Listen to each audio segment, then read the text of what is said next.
बांग्लादेश के प्रधानमंत्री शेख हसीना के देश से जल्दबाजी में और बिना किसी औपचारिकता के चले जाने से न केवल भारत सरकार को नुकसान हुआ है, बल्कि उसे हाल के दिनों में पड़ोस में संभवतः सबसे बड़ी विदेश नीति चुनौती का भी सामना करना पड़ा है, जिसकी वजह से इस साल मालदीव्स के साथ संबंधों में आई उथल पुथल पार्क में टहलने जैसी लग सकती है।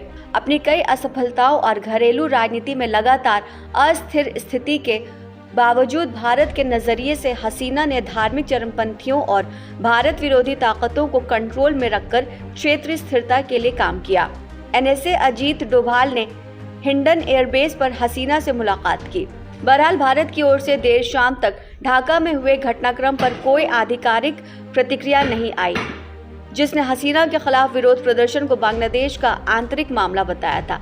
ढाका से मिल रही खबरों के मुताबिक आने वाले वक्त में सेना द्वारा गठित अंतरिम सरकार में हसीना की आवामी लीग को शामिल नहीं किया जाएगा, जबकि विपक्षी बांग्लादेश नेशनलिस्ट पार्टी यानी बीएनपी और प्रतिबंधित जमात इस्लामी के प्रतिनिधियों को शामिल किया जा सकता है। जमात को पाकिस्तान के साथ अपने संबंधों के लिए जाना जाता है, लेकिन बीएनपी ने इस साल की शुरुआत में चुनाव नहीं लड़ा था क्योंकि ये कार्यवाहक सरकार के अधीन नहीं थी। बीएनपी ने भारत विरोधी भावनाओं को भड़काने का कोई मौका नहीं गंवाया।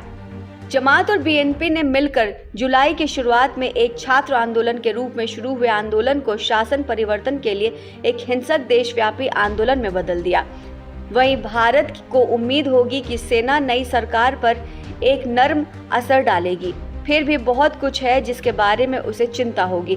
हसीना के नेतृत्व में बांग्लादेश में राजनीतिक स्थिरता ने भारत को देश में आर्थिक विकास पर ध्यान केंद्रित करने की इजाजत दी, जिसे सरकार अपने पूर्वोत्तर इलाके के विकास में एक अपरिहार्य भागीदार के रूप में भी देखती है।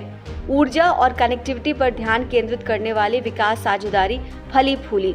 इससे भारत को बांग्लादेश के साथ 4000 किलोमीटर की सीमा पर सहयोगात्मक और शांतिपूर्ण सीमा प्रबंधन तंत्र बनाने और नशीली दवाओं और मानव तस्करी, साथ ही जाली नोटों से संबंधित मुद्दों को हल करने में मदद मिली।